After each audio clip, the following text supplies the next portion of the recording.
Halo semua, perkenalkan nama saya Nur Habibah S. Basir dengan NIM 2301060063 kelas C.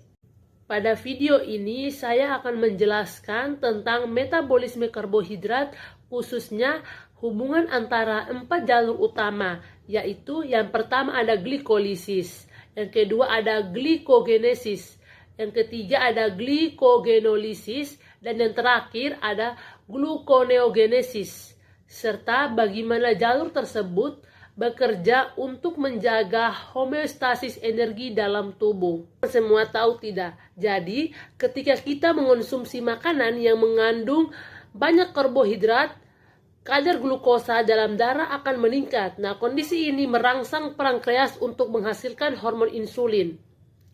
Nah, misalnya ketika kita makan nasi, roti, mie, atau burger yang mengandung banyak karbohidrat. Nah, karbohidrat dari makanan tersebut akan dicerna menjadi glukosa dan masuk ke dalam aliran darah sehingga kadar glukosa darah meningkat. Nah, peningkatan glukosa ini kemudian merangsang pankreas untuk menghasilkan hormon insulin, membantu sel tubuh menyerap glukosa dari darah. Insulin ini membantu sel tubuh menyerap glukosa dari darah. Setelah glukosa masuk ke dalam sel, glukosa akan diolah melalui 2 jalur utama, yaitu yang pertama ada glikolisis, yang kedua itu ada glikogenesis. Nah, glikolisis adalah proses pemecahan glukosa menjadi pirufat yang menghasilkan energi dalam bentuk ATP. Sedangkan glikogenesis adalah proses penyimpanan glukosa menjadi glikogen di hati dan otot sebagai cadangan energi.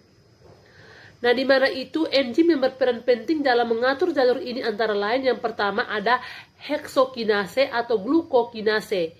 Yang kedua ada fosfofruktokinase dan glikogen sintase. Nah, jika tubuh membutuhkan energi, maka glukosa akan digunakan melalui glikolisis. Namun jika energi sudah cukup, glukosa akan disimpan melalui glikogenesis.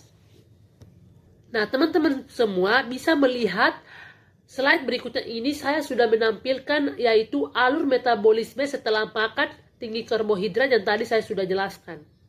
Yang kedua itu saat tubuh berpuasa waktu 16 jam. Nah, teman-teman semua, ketika seorang tidak makan selama sekitar 16 jam, tubuh tidak mendapatkan glukosa dari makanan.